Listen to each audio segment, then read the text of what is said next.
एक टॉपिक जो हमेशा रहा कि अगर दादा फौत हो जाए तो क्या पोता पोती प्रॉपर्टी के वारिस हैं या नहीं है।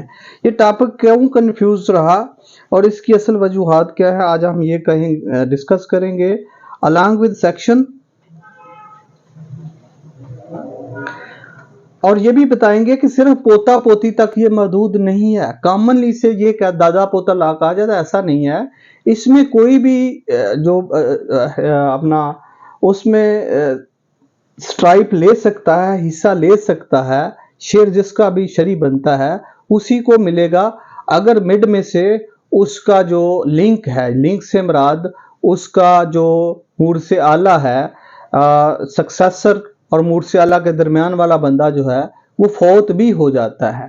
ठीक है जी, प्रेडिसेसर और सक्सेसर के दरमियान में जो लिंक पैदा कर रहा है कोई भी जिससे विरासत आनी है, उसमें आगे चल के मैं बताता हूं कि क्या सेक्शन कहता है। सेक्शन 4 जी, Muslim family law ordinance 1961।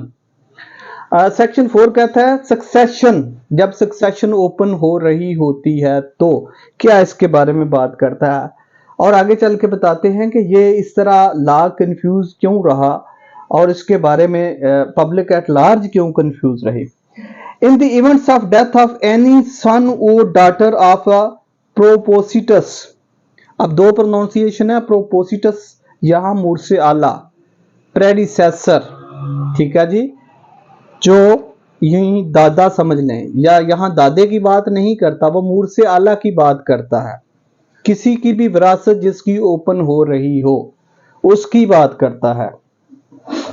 Special वो ग्रैंडफादर या ग्रैंड पैटर्नल मैटर्नल कहीं ऐसी बात नहीं करता, और इसकी इंटरप्रिटेशन करते हुए सारे ही वो लोग आएंगे जिनकी विरासत ओपन हो रही है। Before the opening of succession, अब वो कहता है कि जो बंदे की सक्सेशन ओपन हो रही है क्या है, उससे पहले उसका कोई भी जो सन है या डॉटर है। अब इसकी अगेन इसकी इंटरप्रिटेशन कुछ और है, यहां सन और डॉटर ही की बात करता है लेकिन इंटरप्रिटेशन में कुछ और है, आगे जो जजमेंट इसे इंटरप्रेट करती हैं। Before the opening of succession the children of such son और डॉटर, अब वो सन और डॉटर की ये दो दफा उसने बात की, और मैं फिर कहूंगा कि थोड़ा सा ला यहां इंटरप्रिटेशन करते हुए मुख्तलिफ है।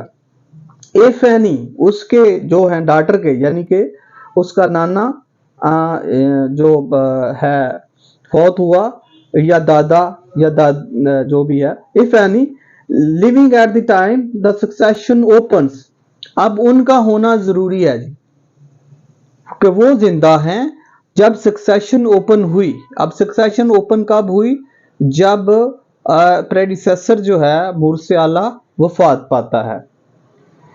तो वो कहता है शेल पर स्ट्राइप रिसीव ए शेयर, पर स्ट्राइप वो कहता है equal share of each member, her member का बराबर का हिस्सा, जो भी उनका शरन हिस्सा बनता है, मतलब उसमें मेल है या फीमेल है, a share equal and to the share which such son or daughter as the case may be would have received if alive।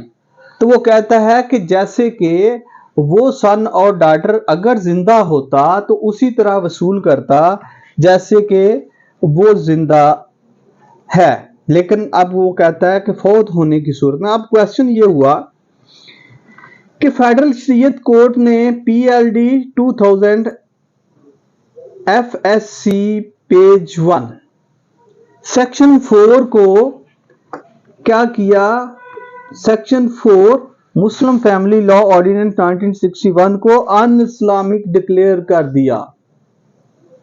अब जब ये अन इस्लामिक डिक्लेयर हुआ तो उसके बाद फिर कंफ्यूजन क्रिएट हो गई 2000 के बाद, जब फेडरल शरीयत कोर्ट ने इसे अन इस्लामिक, अगेन मैं कोड करूंगा 2000 FSC पेज 1, तो इसको क्या किया उन्होंने अन इस्लामिक डिक्लेयर कर दिया फेडरल शरीयत कोर्ट ने, कि क्योंकि against the injunction of Islam है कौन, section 4 Muslim family law ordinance 1961 का।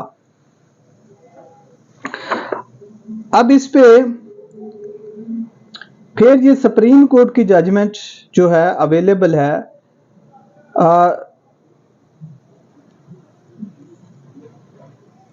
2022 SCMR 1352 सुप्रीम कोर्ट 2022, ये बहुत अहम जजमेंट है।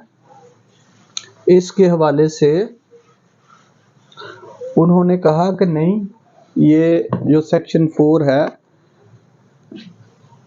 2022 SCMR, इसका पेज आ गया जी 1352 SC। तो सुप्रीम कोर्ट ने कहा, और ये केस है जी कलसूम बेगम वर्सेस पीरांदिता, कलसूम बेगम वर्सेस पीरांदिता। और इसमें उन्होंने कहा जी Muslim family ordinance constitution of Pakistan article 203D2 proviso inheritance grand children shares of section 4 of Muslim family law ordinance 1961 the ordinance applicability of decision of the Federal Shariat Courts in the case reported as Allah Rakha versus Federation of Pakistan PLD 2000 Federal Shariat Court 1, जो कि अभी हमने बात की। ये title है case का, अल्लाह रखा versus federation of Pakistan, which has struck down section 4 of the ordinance। अब इस फेडरल शरीयत कोर्ट ने अपनी जजमेंट के थ्रू इस सेक्शन 4 मुस्लिम फैमिली ऑर्डिनेंस को खत्म कर दिया, नल एंड वाइड डिक्लेयर कर दिया। was challenged in the appeal filed under article 203F of the constitution before the Shariat appellate bench of Supreme Court and leave was granted since the appeal is pending adjudication। याद रखिए जी, ये judgement भी कह रही है कि appeal pending है अभी, ठीक है जी।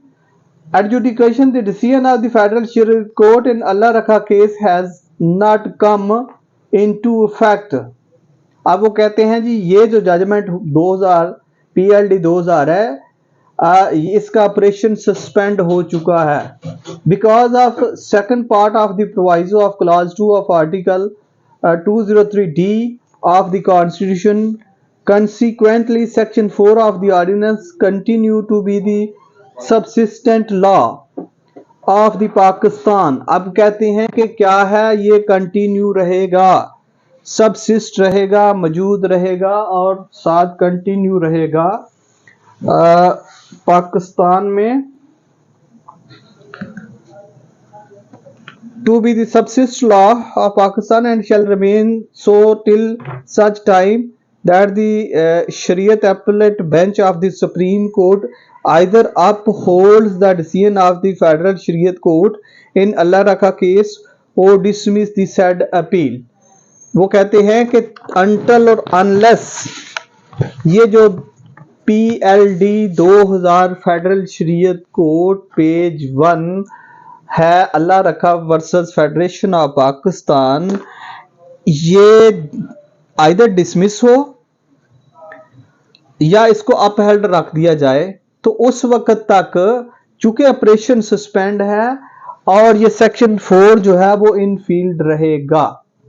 तो अगेन यहां ये भी क्लियर करना जरूरी है कि अभी तक जो फेडरल शरीयत कोर्ट का डिसीजन है वो सुप्रीम कोर्ट में पेंडिंग है। Any question relating to this issue आपको आता है एग्जामिनेशन पॉइंट ऑफ व्यू से, तो याद रखिएगा कि 2022 सुप्रीम कोर्ट 1352 SC ये जो जजमेंट है ये कह रही है कि सेक्शन 4 जो है वो इन फील्ड है, एग्जिस्ट कर रहा है और वो अमल दरामद में रहेगा।